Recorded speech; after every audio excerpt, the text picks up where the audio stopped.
The RHYTHM section. Stephanie Patrick, Blake Lively, is about to assassinate a man, but hesitates. We cut back to 8 months previous, when Stephanie is working as a prostitute in a brothel.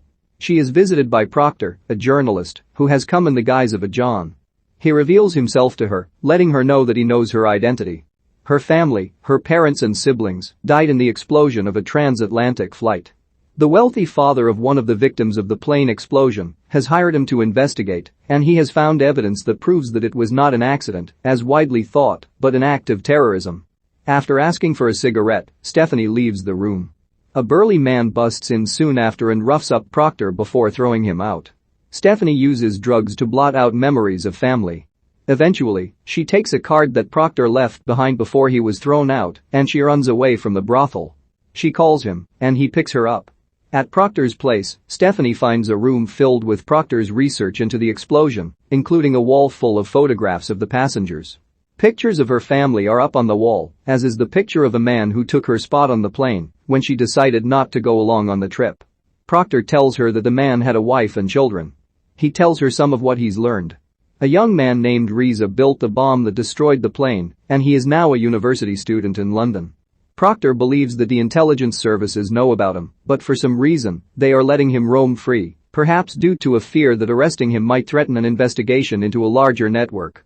Proctor reveals that he believes the purpose of the bombing was to assassinate an Islamic reformer named Abdul Kaif, and that all the other passengers were collateral damage. It is Kaif's father who is bankrolling Proctor. He says that he has a contact who has helped him gather intelligence. While going through Proctor's paperwork, Stephanie finds a folder marked B and guesses that B is Proctor's contact. Proctor leaves Stephanie alone in the apartment. Before leaving, he catches her with his wallet. He leaves her some money and the keys to the apartment. She goes to a drug dealer operating out of a shop. He gives her some drugs, but she also wants a gun. She goes to a university cafeteria and finds Raza sitting with some friends. She sits at their table and surreptitiously takes out the gun, holding it out of sight below the table. Raza notices her watching him and asks if he can help her. She hesitates, and he and his friends leave the table. Stephanie puts the gun back in her pocket before noticing that a bag containing some of Raza's files, which she had set down, is gone. She wanders around for a while before going back to the apartment.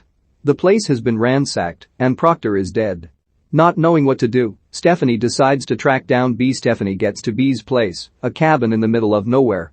She sneaks around the place, but he surprises her. B, Jude disarms her of the gun she'd brought and forces her into another building on the grounds, making her empty her pockets before locking her in. Later, he wakes her up and questions her, letting her know that he knows Proctor is dead and that she is related to victims of the explosion. He leaves her alone again. Stephanie suffers from withdrawal. During one conversation, B asks why she was working as a prostitute. She says that's the life she wants, but he questions if this could be true of someone who was once a promising university student. Another day, B gives her some boots and takes her running, thus begins her training, which expands to include shooting lessons. He tells her that the key to shooting well is getting your rhythm section, eye heartbeat and breathing, under control. He also shows her how to fight. They plan for her to assume the identity of Petra, an assassin who B killed when he was a member of MI6, and to track down members of the terrorist ring that perpetrated the explosion. Raza was the bomb maker, but B believes Raza was working for an unidentified individual known by the CIA codename U-17. They are going to need funds for this endeavor, so Stephanie goes to see Sulman Kaif, the man who was funding Proctor. She sneaks into his house to see him and explains what she wants. Assuming that she is trying to scam him, he threatens to throw her out, but his wife stops him, agreeing to give Stephanie money. Stephanie leaves her father's wedding ring, her father having left it behind by accident before the flight, telling the woman to keep it for her. Stephanie, now using the guise of Petra, goes on her first mission to kill a man named Lehmans, who B tells her helped get the bomb on the plane. First she must see Sarah, Sterling K. Brown, a man who supplies intel. She agrees to pay him $200,000 for info on where to find Lehmans. Sarah says he heard Petra was dead, but Stephanie keeps up the ruse. It turns out that Lehmans is the man who we saw Stephanie hesitating to shoot at the beginning of the film. Lehmans needs oxygen and appears frail. He asks who she is, and she says Petra, but he says that, if she were really Petra he'd already be dead. When Stephanie hesitates, he attacks her, injuring her hand. He tried to inject her with a syringe, but he suddenly needs oxygen and abandons the struggle to try to get to his oxygen mask. Stephanie holds him back, and he dies. As Stephanie leaves the building, a car pulls up. A man rushes into the building as she sneaks out, but another man outside notices her and demands that she stop. She threatens him with a gun and steals his car. The men shoot at her and get another car, chasing her through narrow crowded streets. She manages to avoid being hit by an oncoming truck, and the truck hits the car chasing her, presumably killing the men. Later, she studies the syringe that Lehman's was trying to stick her with, finding that it is a deadly toxin. She sees Sarah again, angry that he didn't warn her about the guards. He says that he assumed Petra would know that the man would be guarded.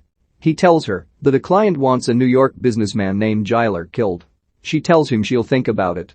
Later, B tells her that Giler is suspected of helping the terrorists and that she should take the job, but to ask for a large payday because that's what the real Petra would do. Seeing Sarah again, she asks for $2 million, promising to pay him the $200,000 she still owes out of the money. In New York, Stephanie and B go over the plan. Giler has a penthouse where he receives visits from prostitutes, and Stephanie will go under the guise of one of them. Since she will be searched before being allowed up, her only weapons are an asthma inhaler filled with a spray to help debilitate the man and a knife disguised as a hairbrush. She goes up to Giler's penthouse. She is about to slit the man's throat when he begs for his life, telling her that he has a young daughter. She administers a shallow cut to his neck and escapes. B picks her up, and they see Giler rushing out into an SUV before the SUV drives off. Stephanie says that she couldn't kill him. The SUV explodes. A later news report reveals that Giler, his driver, and his two young children were all in the vehicle.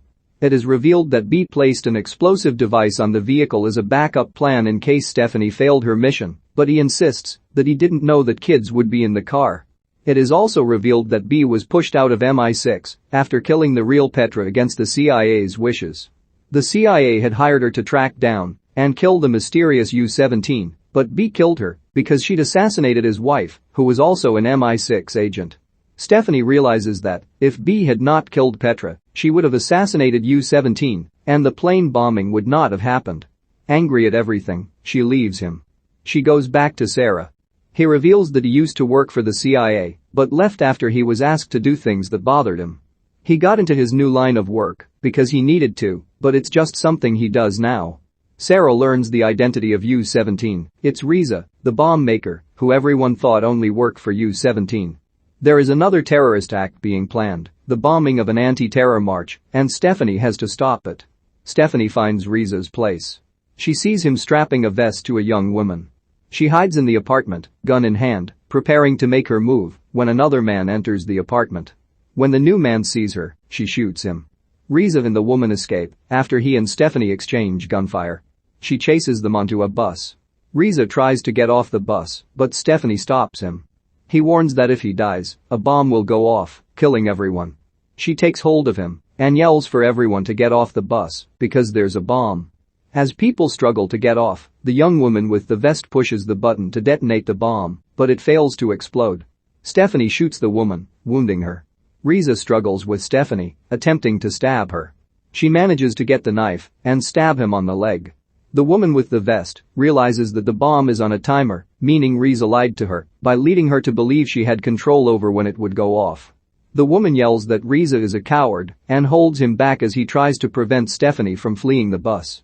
Stephanie manages to escape just before the bomb goes off, killing the only people still on the bus, Raza and the woman with the vest. Stephanie goes to see Sarah. They hug, and she injects him with the syringe that Lehman's tried using on her. He asks why, and she tells him that he made a mistake telling her that Raza was U-17, as it was clear that Raza was inconsequential and not the leader. She realizes now that Sarah is really U-17 and that he had her killing people who knew his identity. Sarah dies. Stephanie sees the Caifs again, letting them know that she killed everyone involved in the plane bombing, though the public will never know, because the official story is still that the bombing was an accident. Mrs. Caif gives Stephanie her father's ring back. Later, it seems that some time has passed. Stephanie is walking down a street when B sneaks up on her and gets her up against a wall. She asks if he is back with MI6, and he says that he could be if he snapped her neck. She quickly produces a knife, showing that she has learned to take care of herself even against him. He lets her go, telling her that it's time for Petra to be dead again. Stephanie agrees since she is using a new name anyway. She walks off.